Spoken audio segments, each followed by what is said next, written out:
name is Damali Ssali, and I welcome you to this episode of the Ideation Corner. The Ideation Corner is a space where ideas are discussed and dissected. And today I host Valentine Masicha. And by way of introduction, Valentine is a serial entrepreneur who is passionate about technology and business dynamics. She holds a Bachelor of Arts in Social Sciences, as well as specialized in 3D animations and motion dynamics. She is also interested in computers, and because of that, she pursued a course in programming.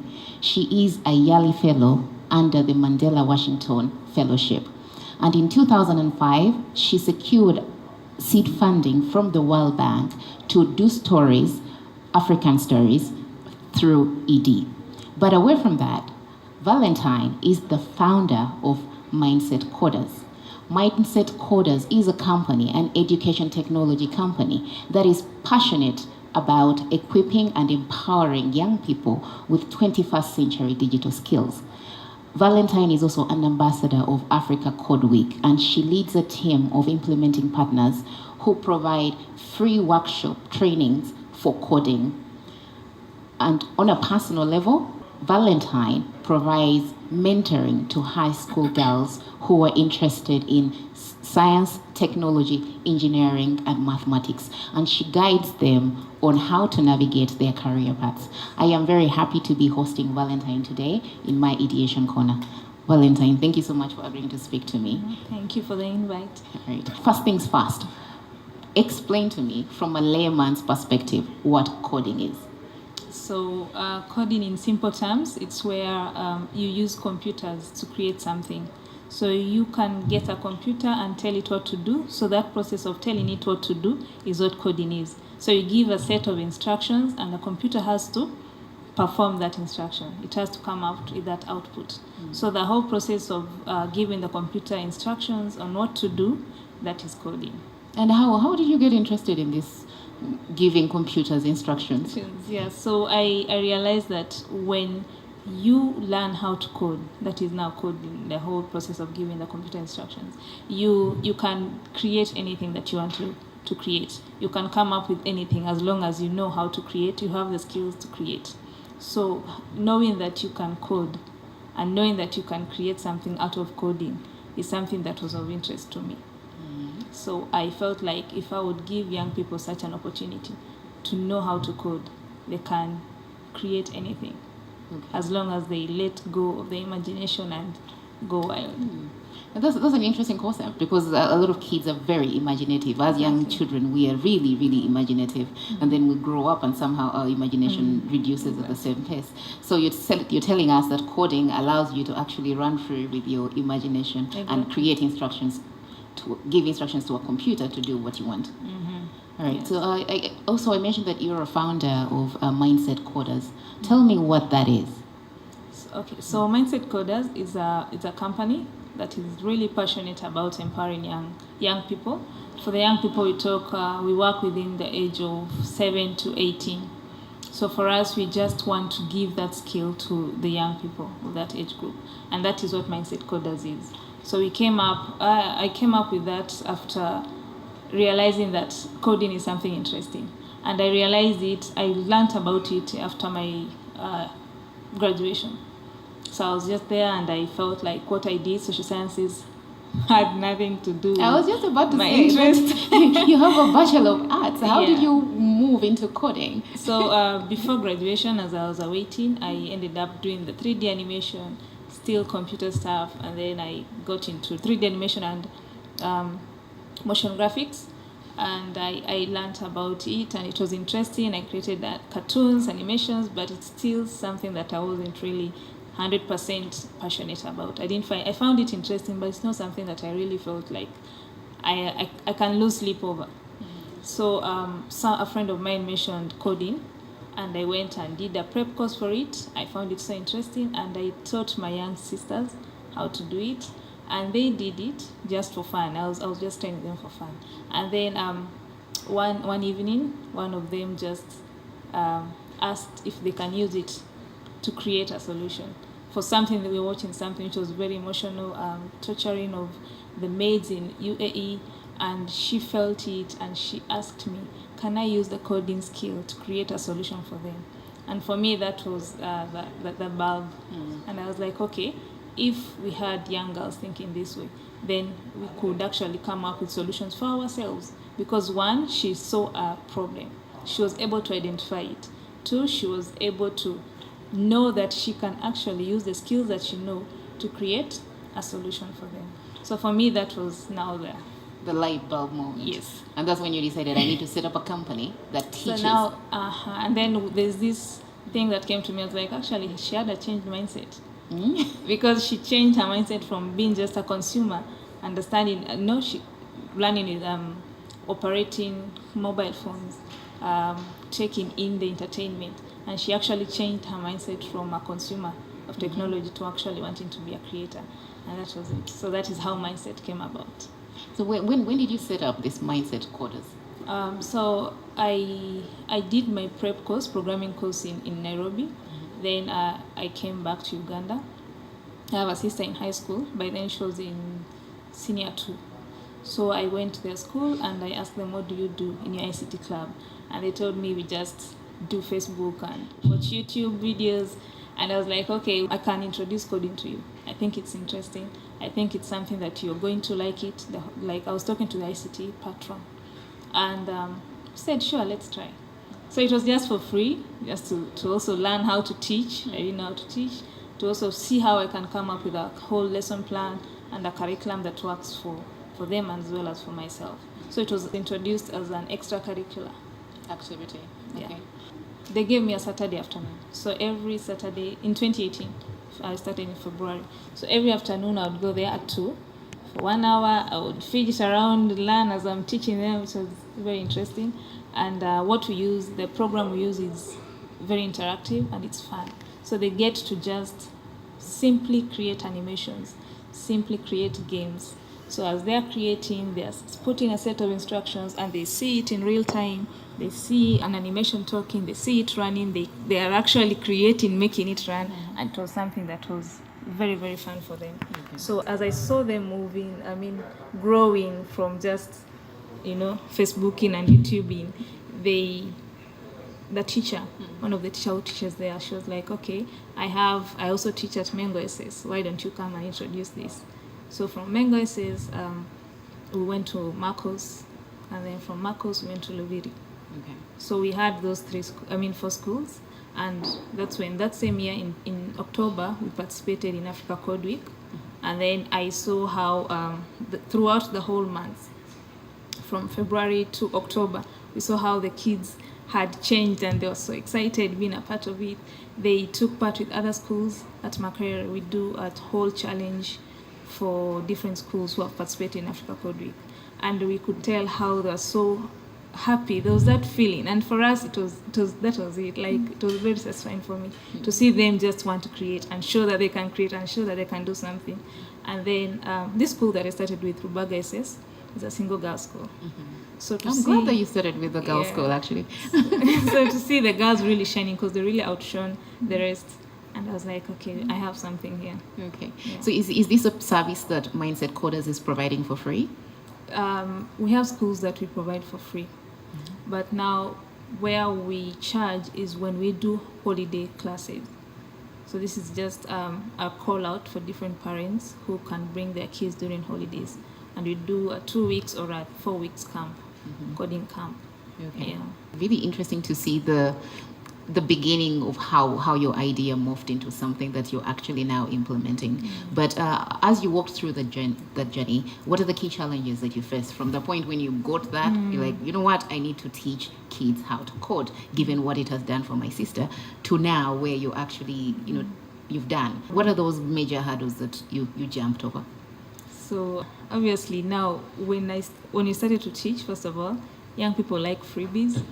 So there's a way you just had to come out of your pocket. For me, I personally had to just get for them t-shirts to just make them feel involved and to also entice other students to join. That is now for Rubaga SS when I started. And for them it was happy, and the next time we went back, more students wanted to join the club. They're like, we also want t-shirts and we want to be a part of this. And by then, remember, I was not earning anything, so I had to like get some money. There's a side business I was doing, so I would use that money to. Tell me about the side business. I want to know the whole, the whole So chain. okay, originally I'm from Kenya, so I would get stuff from Kenya. I have home decor stickers that I sell on the site, so I would get the home stickers and sell around on Facebook actually. So I would sell it, and that is what would maintain me going forward. And then I would sell, and it would make money for me. I would Then you get invest that transport. in mindset quotas. I would get t-shirts for these ladies. I would. I had like 2 volunteers by then, so I would also pay for their transport to go to the school. Yeah. So there was that, and then I later learned. I think I've changed the logo thrice. because I had to do my own logo, and I had there's a lot of stuff I had to learn on my own. So how to brand myself, how to actually show people that you're actually doing something. So I just had to move from free services, and then I went to a hub. I went to Hive Collab, and by then I didn't know that networking is necessary. So I went to Hive Collab events, different women in tech events, and that's where I opened my mind, and I knew that there are things I need to learn about myself, about the business, how to separate myself from the business, a lot of stuff that you can't explain until you're there. Until you're in it. You really experience it yourself. Okay. So from Hive Collab, in one of the networking events at the Innovation Village, that's where I met CK, and I told him what we do. CK Jaffe. Yes. I told him what we do, and he was like, okay, this is interesting. Let's see how we can work together.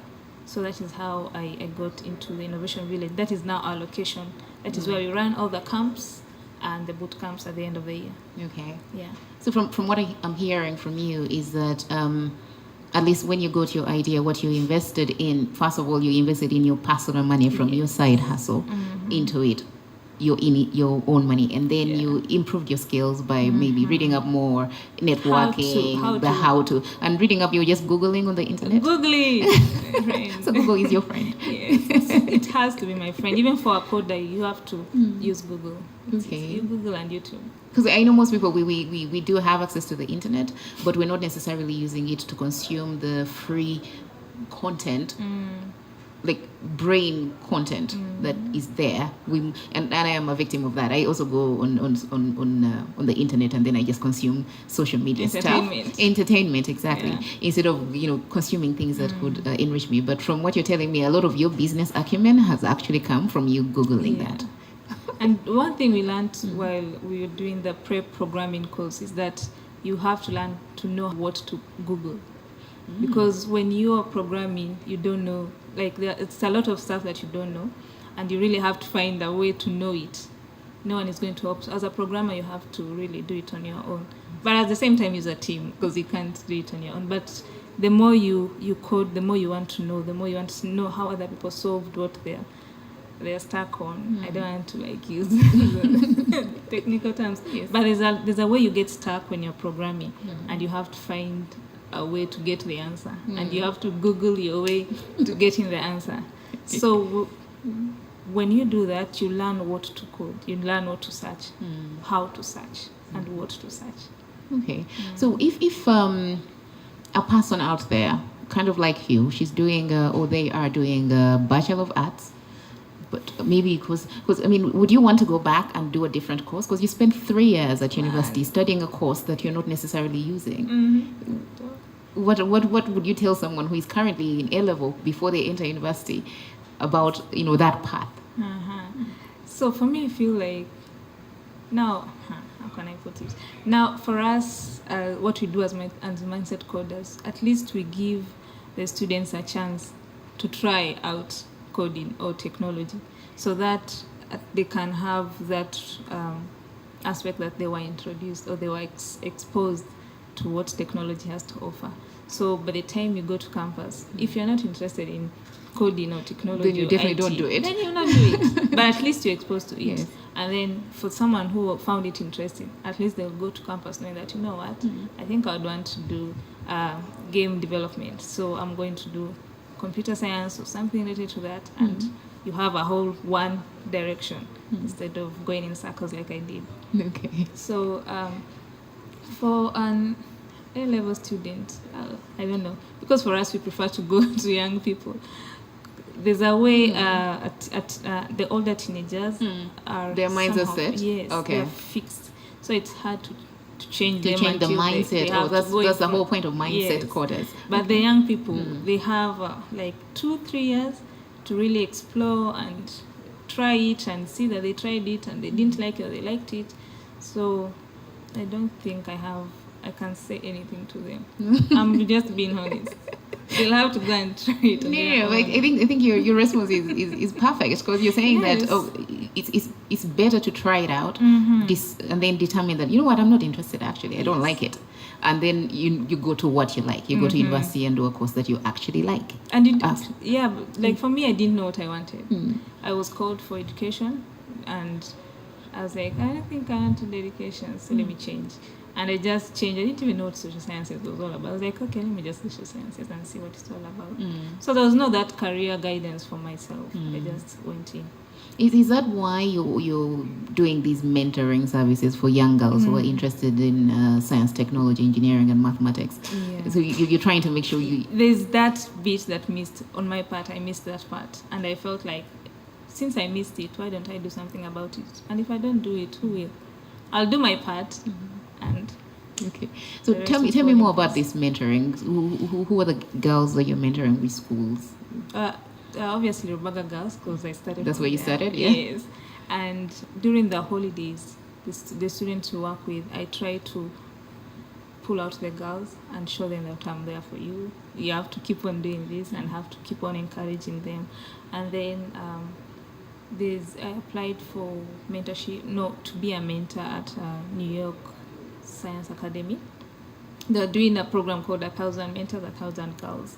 So it's a whole set of girls from different countries, and you just have to be a mentor to each of them and keep on pushing them into STEM careers or into STEM activities or into STEM subjects so that they can consider a career in STEM. Okay. Yeah. So if someone had an idea that they would like to start, what pitfalls have you seen that you would want to advise them to avoid? No, but I think I would instead advise them to do more networking and to have something to talk about. Because by the time I approached maybe Hive Collab or the Innovation Village, I told them that I have these schools that I work with and this is what we do. But I'm looking to expand and I'm looking to see how I can reach out to other people. So they are the ones who helped me move to holiday programs and holiday boot camps. So they are the ones who helped me. And if I didn't go to them, and then if I didn't have something going on, I don't think they would have helped me move into another step. So you're saying you have to start something. You have to have... Yeah, like what is there? What is the proof before of someone concept? helps you. People need proof of concept. You can't just come with an idea and say, my idea is good. My idea is fantastic. Yeah. Okay, that's at the end of the day, I think it's about sacrifice. Because I really felt like I know that this is something that is needed. I've experienced it. I've gone in circles, and I don't want anyone to go in circles like me. I was not exposed to this early, and I would want to expose it early. So for me, I was like, okay, why don't I do this? So I went and did it. So if someone has an idea and they feel like it's going to work, go ahead and try. Sacrifice the little money and see. Someone is going to say, okay, you're doing it for free, yes. Or you've sacrificed, yes. I think you have something here. Okay. A lot of entrepreneurs normally they have the ideas, but they usually wait and say, you know what, when I get the money, I'll start implementing it. That's when they start going to people and say, I have this fantastic idea. Can you put some money in it? From what I'm hearing from you is that, first of all, you have to put your skin in the game first. You did. You put your side hustle money into Mindset Quarters first. Then you developed your networks. So the things you had was your own personal money. You developed the networks, and then you use those networks to get to the next level. But you first offered your services for free. Yeah. And so how long did it take you from the point where using your side hustle money to subsidize Mindset Quarters to a point where Mindset Quarters can stand on its own? Okay, so 2018 when I started, it was the first camp that we had that at least people paid for was in August, and we had 20 kids. So that was something for us. So something that, okay, they're paying from for zero, service. yeah? Yes. And I think that worked for us. At least it was encouraging. I was like, okay, we have something. I think if you get one person paying, then you can get 10 people paying. So for me, that was now a motivation for me to keep on doing what I'm doing. Okay. But, there are things that people are not willing to sacrifice. Like for me, when I started, I was not even staying at my place. I was staying at a friend's place. So that was at least something that was sorted, and I had someone who would handle the rent. The best. Yes. So you can see that there's something that I had to, sacrifice and say, okay, for now, I think I need help. Let me get the little money that I have. Okay. So those are the small things I put say. But I did. But up by December 2018, I was able to move out and get some place of my own, and then see how I'm going now to start balancing the books. Yeah. Okay. I'm glad that it took you 12 months after having put your skin in the game, your own money, and sacrificed quite a bit. I think that's quite important. But when I usually speak to entrepreneurs, they usually say that access to finance is a major problem, like getting a bank loan. The interest is very high, and basically getting finance to actually start is a big problem, and a lot of potential entrepreneurs say that that's the reason why they can't actually start. From your perspective, what would you tell a prospective entrepreneur who's thinking, I need to get a bank loan? I don't think that's wise, because you can really start small. You can start small and have proof of concept. That's the whole idea. Because by the time you sacrifice and say, okay, let me do this, let me sweep this place to get the money, and I'll put it aside, and have I think it's mindset. It's a mindset thing. No, mindset. It's really back to mindset. Yes, it's a mindset thing, because if you're willing to do the minimum for the big, for the big picture, then you can sacrifice some time. I can say, okay, for the next 6 months, I'm going to do ABCD to get where I want to go. But the loans, and there's nothing like free money. So at the end of the day, it will just be more problems on yourself. It will just pile on you, actually. Yeah, because I find that most people, you put, first of all, you put in the effort, but paying back that loan, it's taking all the profit anyway. So you can't. And if you're not well skilled in some stuff, like I said, branding, I didn't know how to market online. I had to learn that. I didn't know how to teach. I had to you learned that. I had to spare time to, for example, stuff like printing out the work that I had to submit to the kids. Maybe, there's a lot of costs that you don't know about, and you still need time to invest. I want to go back to that point about scaling yourself. The branding, the networking, the marketing, all that stuff. Did you do it? You taught yourself. You got this information off the internet and read it. Yes. So I had to learn. I really had to learn online marketing. I can even teach it. Seriously, online marketing, mostly Facebook, because I did that mostly. And programming for kids. I did text-based, the basic programming everyone does. But for me, I had to learn. There's something called Scratch. That is now the cartoon making and games making. I had to learn it on my own. And that's all online? It's online. It's open source. And it's free? It's accessible? It's free. Okay. For me, the biggest eye-opener maybe for personally is that you can gain a lot of skills online. For free and start a career with those. Because from what I hear is that you're not even using the degree you spent 3 years acquiring at university. You're now using the skills that you've actually just learned on the internet to become a founder of a company, break even, move and then provide a service. Yes. I think that's a big takeaway for me, because especially now when people have been stuck at home, you can't go to school. People could have used 6 months to actually get new skills that you can use to employ yourself and employ others. Exactly. Yeah. Okay. Exactly. Thank you so much for speaking to me. I hope I've covered everything. You've heard it from Valentine, the background on Mindset Coders and how she went from side hustle to founding Mindset Coders, which is now breaking even and providing a service to young people. I will give her the opportunity for her to say some closing remarks.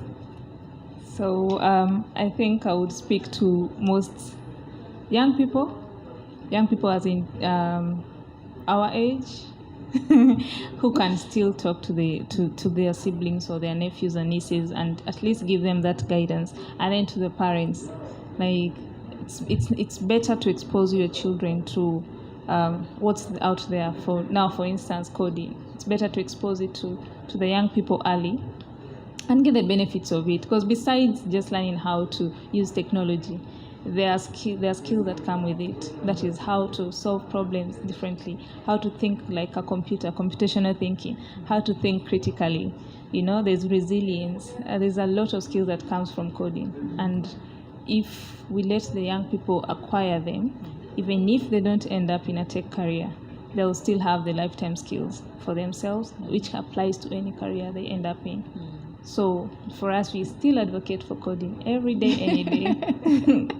Thank you. Please do subscribe to my channel on YouTube, Facebook, and Instagram to follow these conversations.